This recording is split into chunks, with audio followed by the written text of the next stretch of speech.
everybody.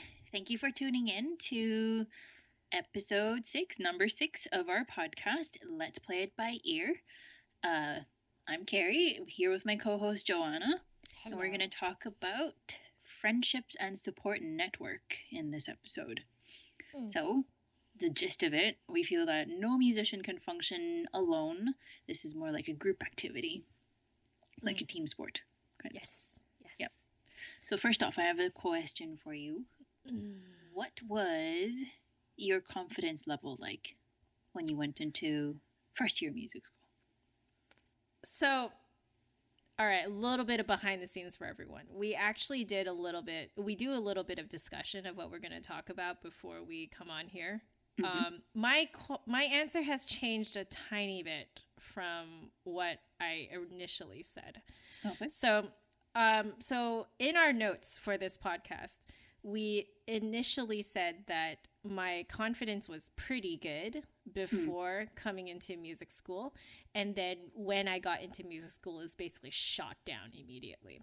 Right. Now, I actually kind of now understand why my confidence was shot down so crazily when I got into music school. And that was because I believe I was functioning on basically a false sense of confidence.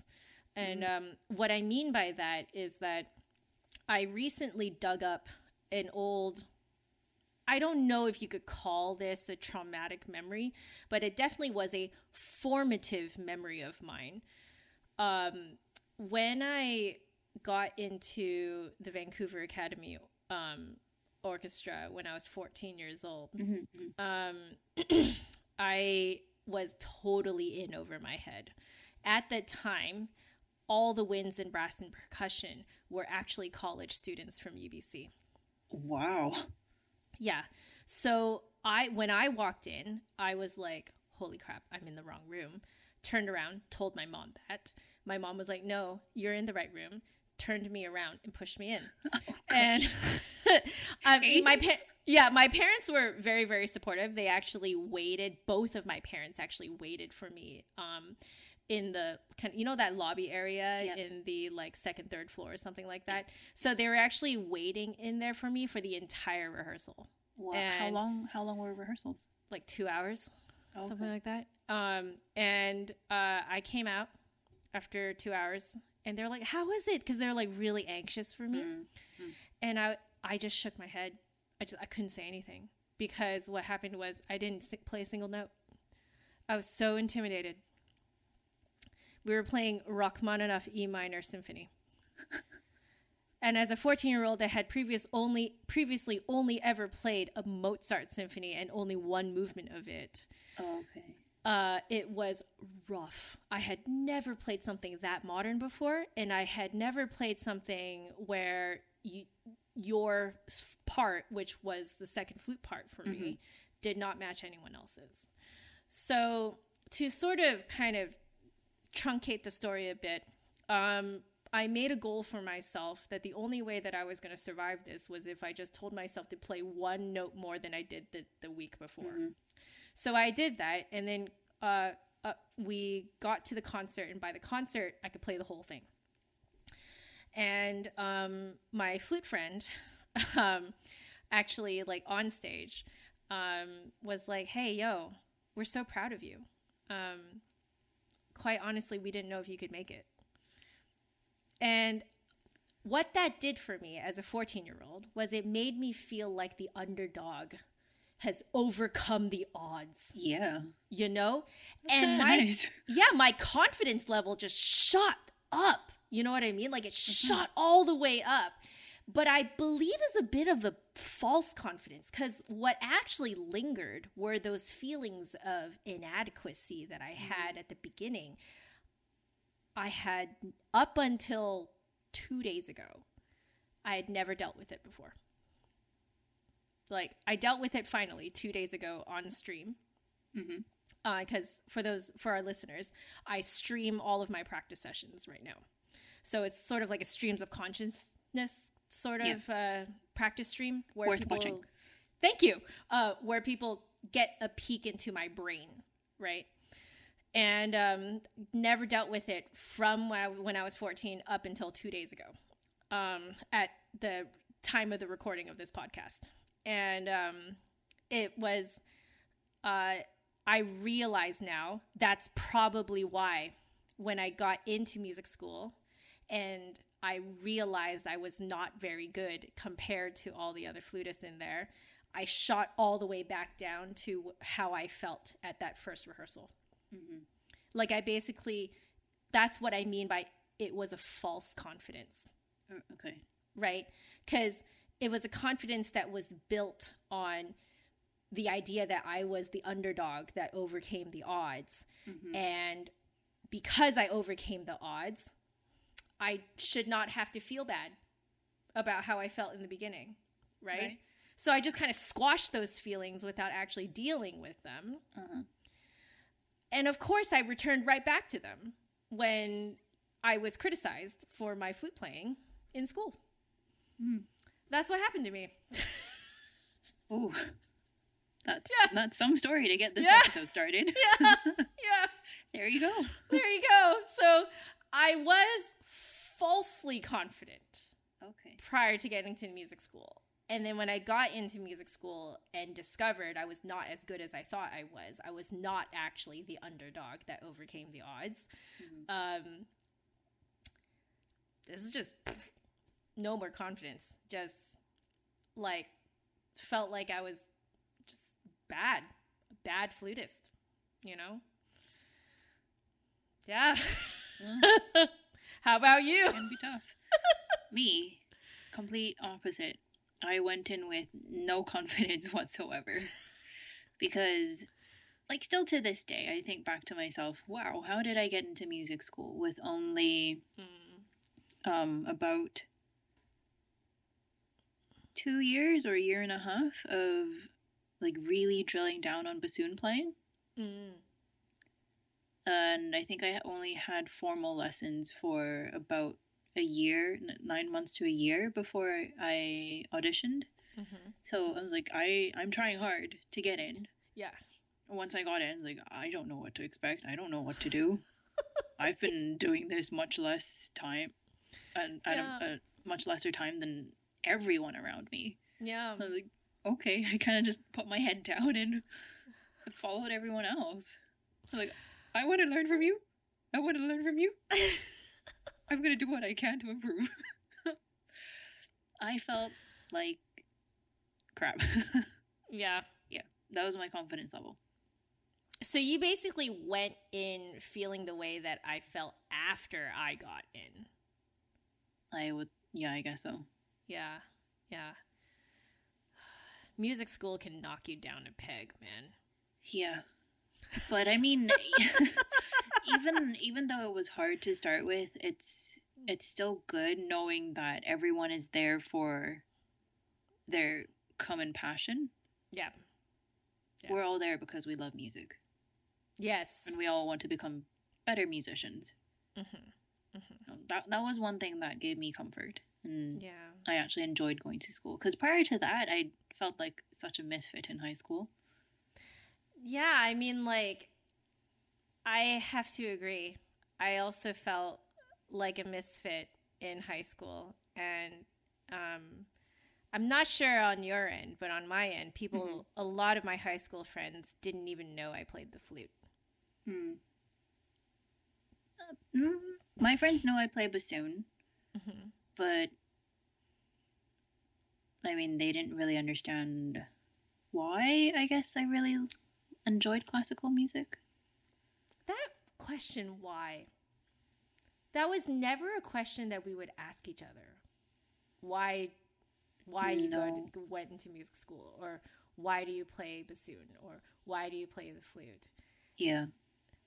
I find that very funny that you share that same experience, because the moment that I got my acceptance letter into music school. Mm-hmm. The next day I burst into my English class in high school and I was like, guys, I made it into music school. What? They all looked at me and they were like, why?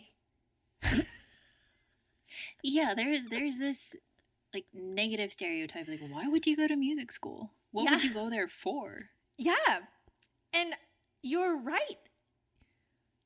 You're only ever asked that by people who don't go to music school.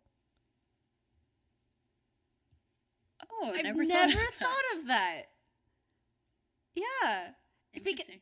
I almost feel like that's a mark of someone, like someone who doesn't ask that. I think you almost feel like an immediate camaraderie, you know? Oh, definitely. That's why like being around people in music school, you feel comforted.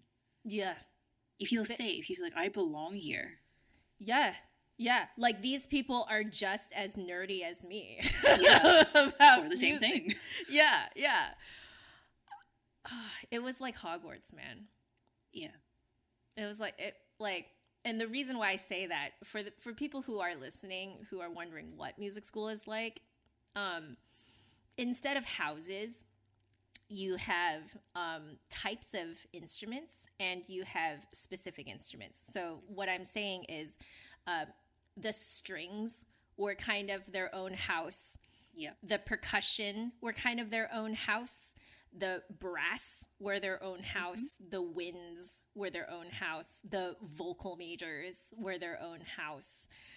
Composition majors, yep, the conductors, like whatever kind of like broad type of instrument or type of music making that you did, you sort of formed an immediate camaraderie with the people in there. Don't forget education majors. And yes, education majors. Theory majors too. Yes. Because our school was known for its modern music theory courses. So I didn't know this until after we had graduated, that our school is actually known for that.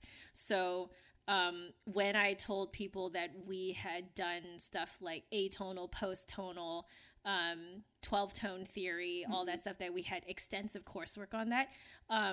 Some people that I've met who have gone to music school were like, we only briefly learned that they existed. We didn't actually do all the types of stuff that we've done. Oh, wow.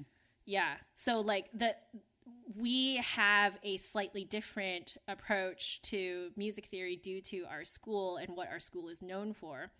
I had to actually take a remedial course in counterpoint for my master's because UBC didn't really teach us counterpoint.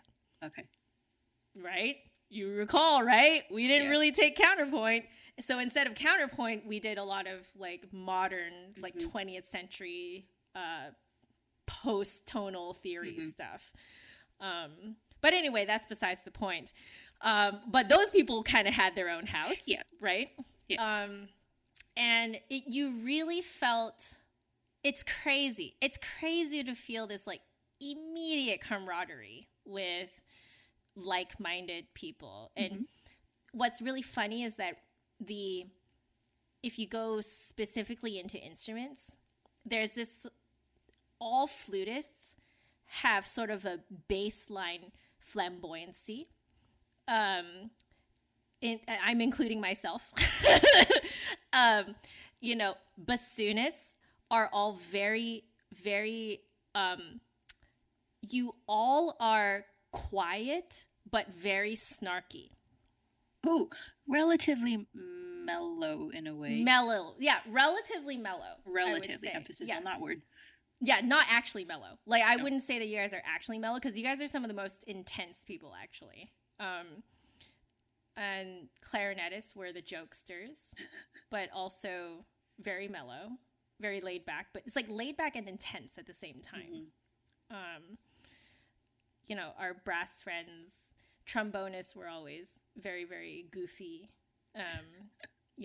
There's so many negative brass stereotypes out there. Yeah. I mean, I'm personally, I see my brass friends as sort of like an extension of my brother. So, because my brother played the trumpet and he was really into Canadian brass and, all the brass stuff and Wynton Marsalis. And I knew all those names growing up because of my brother. And so I always saw them as an extension of like they're like extended siblings of mine. But yeah, like every section has kind of their own baseline personality, and it is stunning to be in that environment. It is. It's mind-boggling too when you realize that.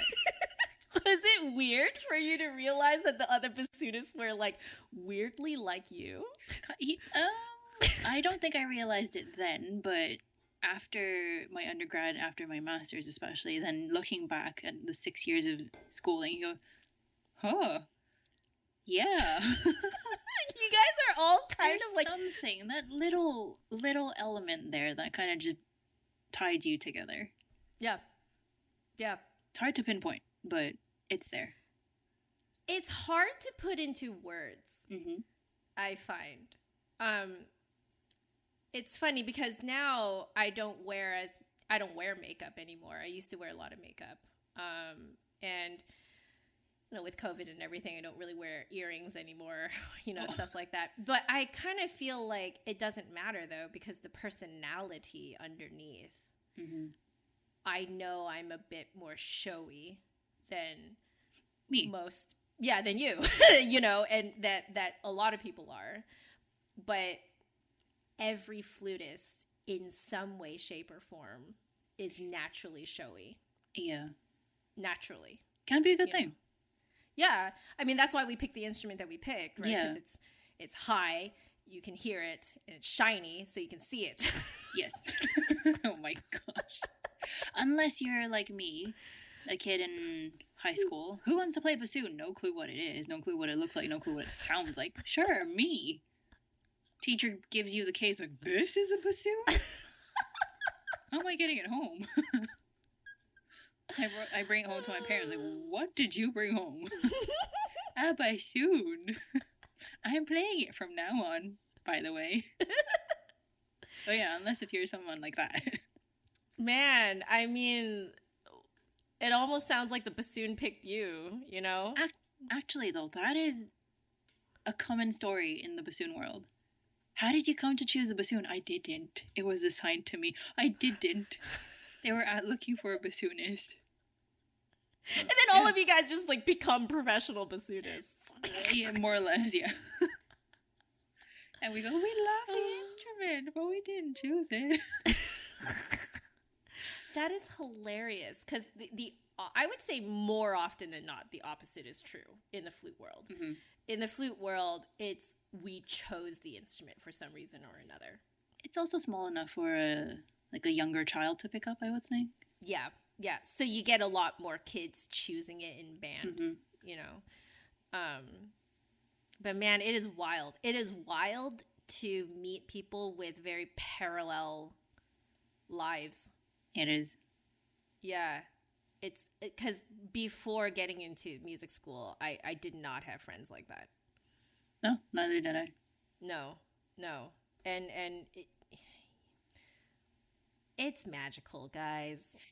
It's magical. It is. The friendship part of the camaraderie and the friendship part of music school is like unrivaled to like any other experience that I had. Like it you really feel like you're fighting this kind of constant, workload and the concerts that you do together and the competitions you do together and stuff like that. You really feel like you're fighting the same battles.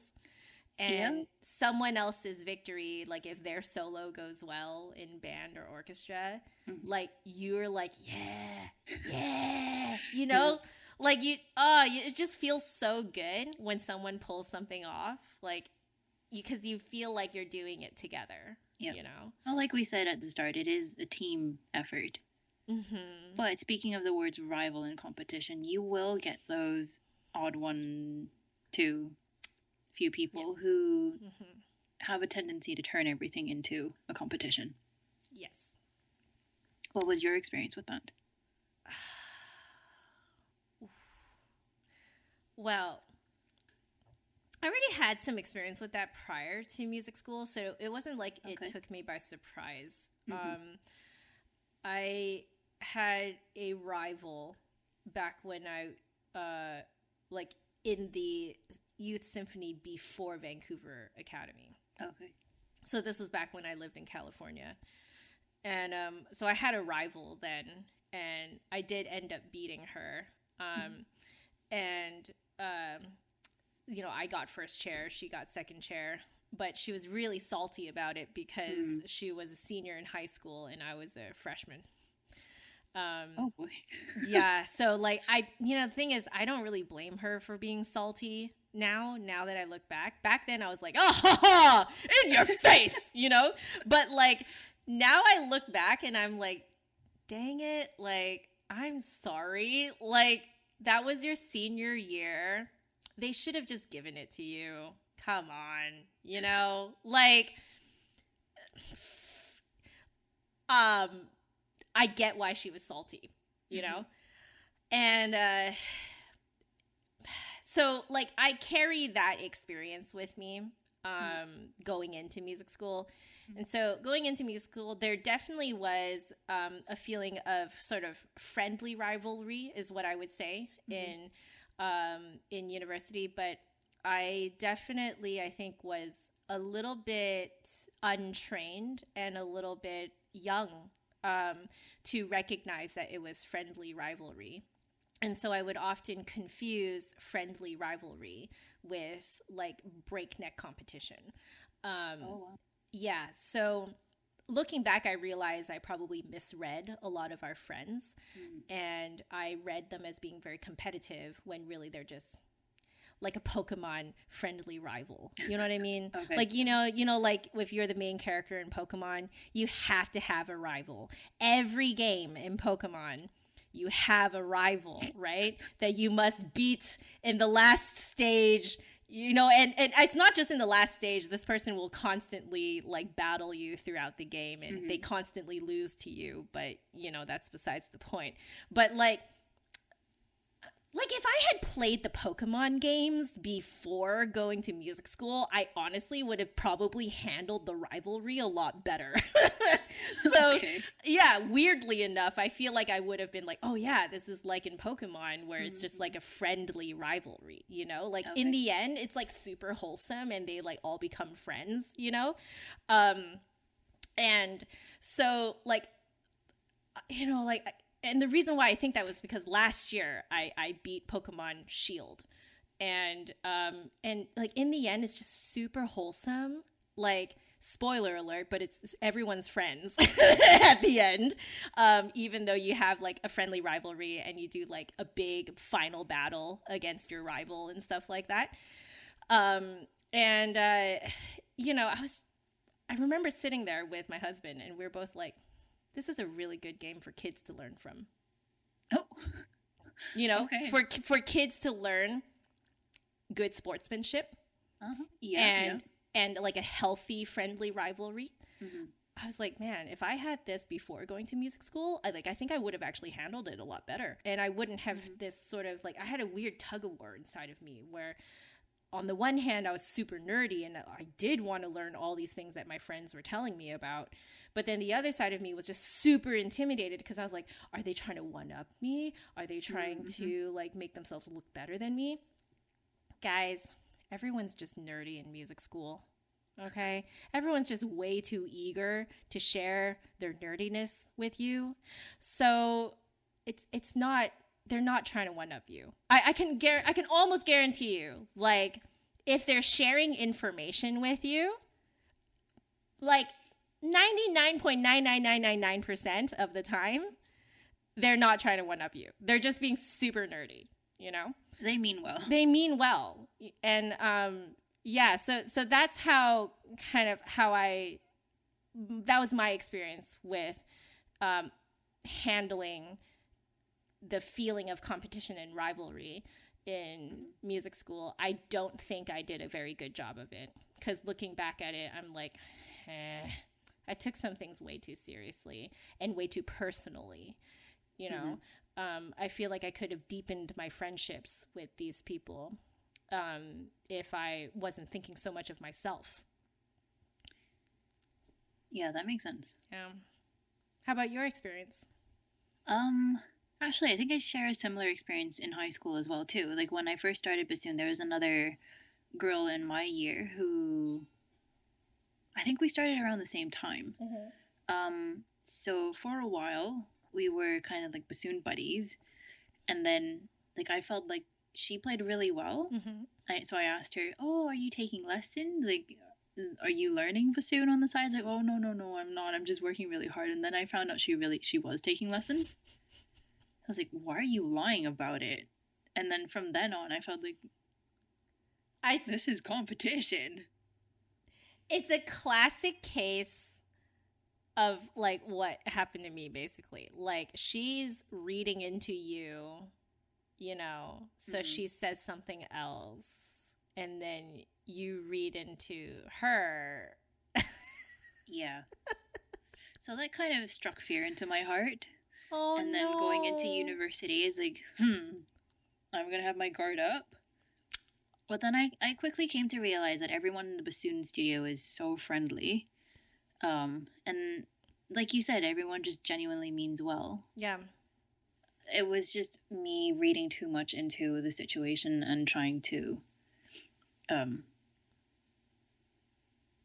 interpret it as competition when it's not. Yeah. Although I will say that there are those who do want to turn everything into a competition. Just maybe leave those people be. Yeah, here's how Don't engage. Here's how I have come to terms with folks like them. I realize that there is a reason why. There must be a reason why they feel compelled to turn everything into a competition. You kind of have to feel sorry for a person like that. Because that is a horrible existence, if you ask me, right? Constantly having to be the best. Yeah. When never satisfied. Yeah, never satisfied, never content. They have to resort to making other people feel bad to make themselves feel good, which, if you think about it, that is really, really pitiful that you would have to do that, because that means that you don't think you're good enough to just rise to the top on your own without ripping other people down. It means that you are actually really insecure. And that's poor sportsmanship too. Yeah. Yeah. It's poor sportsmanship, but it's like, why poor sportsmanship? It's because they think they can't do it. What? There's no other reason, right? Yeah. Which, like, if you think about it, like, dang, that is a sad, sad life. If you're just constantly like that 24/7. And what I realized about this is that it's like a weird mix of insecurity and I would go as far as to say narcissism. Yeah. They always have to be the best. Yeah. No one else can. Exactly. And I think one of the reasons why these people find it okay to rip other people down is because they don't think of those people as people. They really think of themselves as the main character in a story or in a video game, and everyone else is a non-playable character. There are those people that you just get quests from, and they're just these little, you know, the people that you talk to in a video game that only have like 3 lines or something, and you know, if you keep talking to them, they say the 3 lines over and over again. And so they're not really people, right? They're more just kind of side characters that sort of fill in the side open spots in your story. And these people who exhibit these kinds of very highly competitive behaviors, I find them to be people who tend to treat everyone around them like NPCs, non-playable characters. So they don't really see you as human, which means that you don't actually have to feel that bad if someone like that is competing against you. You have to realize that they don't realize that you are a living, breathing human being with your own thoughts and feelings. Yeah. They really don't see you as you. The way you can handle that is just to stay your course and keep doing you. And just also find friends who aren't like that. Yep. And build that camaraderie. Something that Joanna and Carrie have built. Yes. So because it goes a long way when you have someone to talk to and someone who is supporting you. We had so many like chats in front of our lockers. You know that table outside of those two practice rooms? Yeah, the third floor hallway, yeah. The round brown table. Yeah. We would sit there a lot, and I feel like we were the type of people that didn't eat out that much. We tended to bring a lot of stuff from home, I feel. I would always buy a coffee, though. So I would always have a coffee on me. Yes, you would. Yeah. We did that a lot. And honestly, I feel like I only really survived music school with friends. So you and my wind quintet, like the five of you kept me going. Yeah, for me it was you and the bassoon studio and some of our other friends that we have in common. Yeah. It's important because you feel like, you get to make music together, which is great, but more importantly, you know them not just as musicians, you know them as people. You see them as human beings, and you experience the highs together, you experience the lows together, and when you're feeling down, you know you have people you can turn to talk to, and they won't judge you. I think especially if you open up to other people, I think the thing that really draws you close together is that you realize that you are really, like, humans are really kind of all the same, you know? And it makes you feel really not alone. And like, we humans are very social beings at our core. We thrive on community. And if we don't have a community, we fall apart, you know? Yep. Seriously, like, if not for my friends, I would have dropped out. Yeah. I'm pretty certain I would have dropped out. Just because there's nothing keeping you going otherwise, you know? Yeah. I kept going to school because of wind quintet rehearsals. You know? Kept going to school so I could hang out with you. Like, it was those sweet moments that you look forward to. That, like, that's what keeps you going. You know how some people say, like, the reason that they keep going to work, like, even if the work that they do they don't really like, but they're like, but I like my coworkers. Yeah. Right? That is quite true. It's the same thing, like, in music school. So, like, you know, we are urging our listeners, if you're in music school or if you're going into music school, it's not a lone wolf adventure. I don't care how much you want to be a soloist. You need friends. You still need an orchestra. You need an orchestra. A pianist. You need an orchestra. You, like, music at its core, it's always done best with other people. Yeah. Right? So, like, if you look at, for example, my career, it may look like I'm doing it all on my own. But am I actually? No. For my Twitch practice streams, it's completely a community effort, right? My chat is heavily involved in my practice sessions. On YouTube, my subscribers are heavily involved in my content. When I teach, I am teaching other adults most of the time. And so you are talking to another human being. It's like music at its core, even if technically on paper I am the only person in my business, you're constantly working with other people. So you have to have a support network.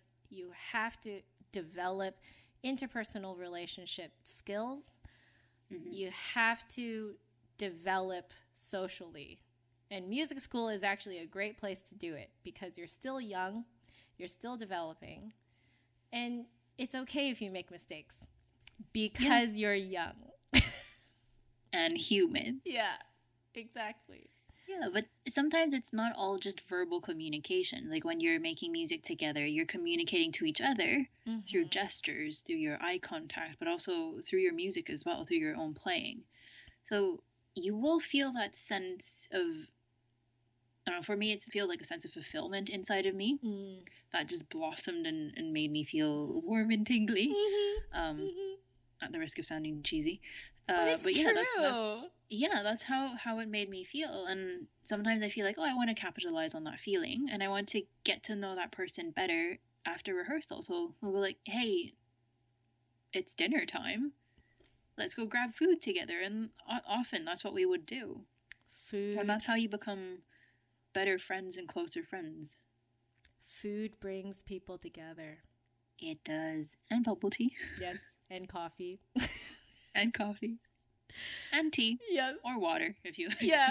It's really just being present and having a meal together. Yeah. Sharing in the experience together. It's such a human core experience to have. Sharing a meal with someone else. It's actually such an intimate experience if you think about it. It is. And once you share that intimate experience with someone else, you really see them as a human, you know? Yep. And that's so important. And for those of you who are listening and who are like, but I'm a lone wolf. Here's the thing. When you play music, you can tell from the way you play music if you like each other. Yeah. Literally, how much you like your friends in music school can actually get you a higher mark or win you a competition, right? Because some other group might be just as talented as you, but if they don't like each other as much as you guys like each other, it shows. It shows. Like, one of the reasons our wind quintet did so well was because we freaking loved each other. Yeah. We loved each other. Yeah. And I've been to your concerts and I can tell. Yeah. I can tell. We loved each other. And I use the word love because we truly cared that much about each other. And it got to the point where we got so close that we didn't even have to look at each other for cues.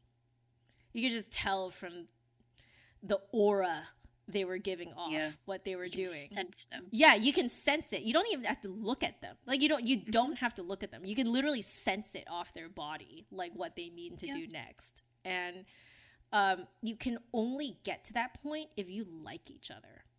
Yep. Yeah. Kind of like what we can do with each other now. It's like we're in different countries. Yeah. We literally don't see each other. Yeah, no, we don't see each other. And yet we can sense when the other person is going through something really difficult. Yeah. And then we just send each other a message and go and check in on each other. And more often than not, we are pretty accurate. Yeah. I was like bang on every time. Like sometimes I'll just be like, Carrie's in like trouble. I don't know why, but like it just comes into my brain. So I'll just like send you a stupid GIF because I don't know what else to send you, you know? And I'm just like, I just need to send you something so you know I'm thinking of you, but I'm also not trying to make you feel beholden to me to respond back. Like, I just want you to know that I'm here, you know? Yeah. Like, and it's funny because like, you know, we're both the type of people who take a lot of time to process what we're going through. So a week later, you'll message me and be like, oh, yeah, actually, there was like a lot going on. The floodgates open. Right? Yeah. Yeah. So that's what we're talking about for those of you who are listening. It's just developing that deeper understanding and that connection with, it doesn't have to be a lot of people, even if it's just one other person. Yeah. To have that quality in the relationship, I think it makes a whole world of difference when you're going through something like music school, something that can be challenging at times. Yeah. We also supported each other through our masters. Remember that? Oh, how can I forget? So to give everyone a little bit more context, I went to San Francisco for my master's. So specifically San Francisco State University. So I don't want you guys to think that I got my master's from the conservatory, because I did not. All right. So I got it from the state university. And then you went to? I went to the Royal College of Music in London, UK. Far away. Very far away. With an 8-hour difference between us. That took a while to work out. It did. We still did regular Skype sessions. Yeah. We kept each other sane. I would run away from the music building and hide in the Starbucks nearby, and then I remember calling you there too, because I was just like, man, I need a sister. Like, help me. you know? Well, that's what we've become. Yeah, and oh man, I don't know if I would have survived my master's without talking to you throughout it. Yeah, I needed you to. There's so much going on. Yeah. What a time. There is a lot going on in life, but also it's not just you. Yeah. Many other people are going through the same things too. So if you are willing to take that first step and be vulnerable and open up, then I guess you'll find people who share the same experience, and hopefully they're willing to share it with you too. Yeah. And that's where the connection starts. Yeah. It's that willingness to be vulnerable will help you find, your Carrie, right? Or your Joanne. Yeah. Like, I feel like if we didn't do that, I actually kind of doubt that, honestly, that we would be as successful as we are. Without knowing that you have someone to fall back on. Yeah. Someone also, though, to keep you humble. Remind you of how far you've come. Give you perspective, Yeah. Yeah. Again, that accountability factor there. Just in a slightly different way. And I guess, it is worth mentioning, too, that a lot of the time we weren't actually talking about music. No. We're talking about boys. Yeah. Right? But, that's just, the human side of us. You know what I mean? And, I feel like if you don't address the very human side of us with our human desires and our human needs, if you don't have someone close that you can talk to about these things, that can really it can crush you. It can crush you. Yeah, that's a really good way of putting it. It can really crush you. I don't recommend I don't recommend not having one close friend that you can really talk to about anything. Yeah. But you're right, Carrie. The first step is opening up and being. And it's hard. Trust me, it is very hard. Yeah. But if you don't give it a try, you never know. And again, that's part of being vulnerable, willing to take that chance and have someone say, no, I don't want to hear that. Then, okay, that's fine. Yeah. You have to respect that too. Exactly. But hopefully you'll find other friends along the way that maybe that one person you can really talk to. I guess some people might be wondering, how do you go about doing that? And it really goes back to the sharing some sort of meal together. Yeah. Also just being respectful to them as well too, though. Yeah, that's true. There's a saying that I remember I learned in school. If you want to be a friend, you have to first be a friend yourself. Yeah. You can't just take from the other person. Yeah.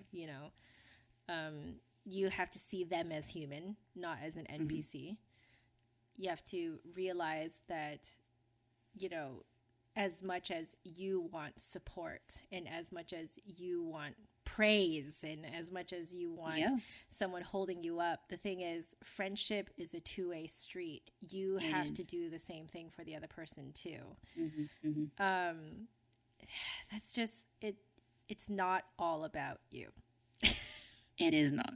You know, like a friendship works the best when you're more so thinking about the other person. Yeah. I would say it's like chamber music. You It have is. It to is. chamber music works the best if you listen to the other people in your group more than you listen to yourself. Yep. And you are blend with the. It's not just that you adore them and you hate yourself. It's not that. So not that at all. It's more like, how do you best help them is by actually listening to them, right? Yeah. And in that way, they are also will respond back likewise, right? So it's a two-way thing. Yeah. And yeah, and like, sure, you do need to also look inward and be introspective and fix your own problems and, don't light yourself on fire to keep other people warm. Okay. I'm not saying that, but I'm more talking about don't be narcissistic.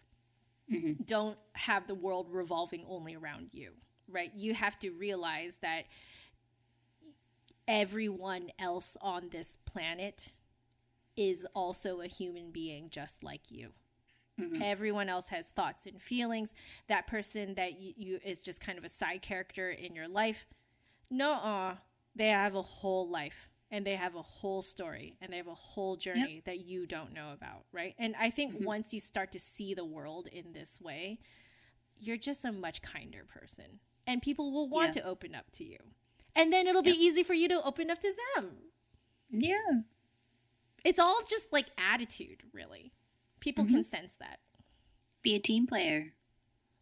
Mm-hmm. That was a very philosophical chat. Yeah, it was, wasn't it? I don't think we meant for it to be that way. Huh? I mean, happy accident. Yeah, I think mostly we wanted you guys to know how important it was, and it is, and it will be, to have close friends. We're not saying you have to be popular. That's not it. It's not being popular. It's having that one trusted friend that you can go to, that you can fall back to. It's having that community that will catch you and support you, and you being part of that community to catch and support someone else. Yep. Right? It's so important. It's not a competition about who can be your best friend or how many friends you can have. Yeah. It's about building that quality relationship.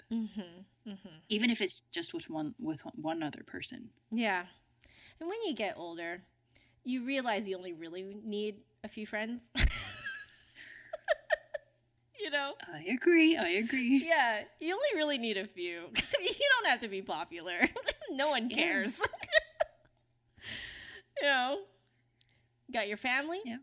You got a few friends, you're set to go. Yeah, and be thankful for those that you have around you. They're why you are the way you are. Yeah. I think that's a good point to wrap up. I think so too. So what are we going to talk about next time? Next time is networking. The professional side of friendships. Yes.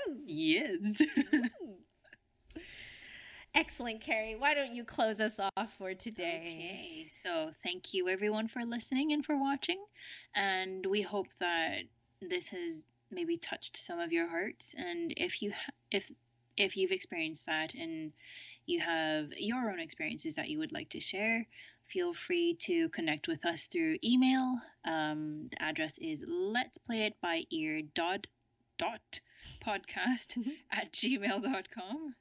Or you can connect with us through our social media platforms. We've got Facebook, Instagram, Twitter, Anchor.fm, And you can find us on the YouTube channel as well, or on our website, which is Let's Play It By Ear podcast. No, just let's play by ear.com. Oops. Let's Play It By Ear.com. Thank you. All good. Yeah.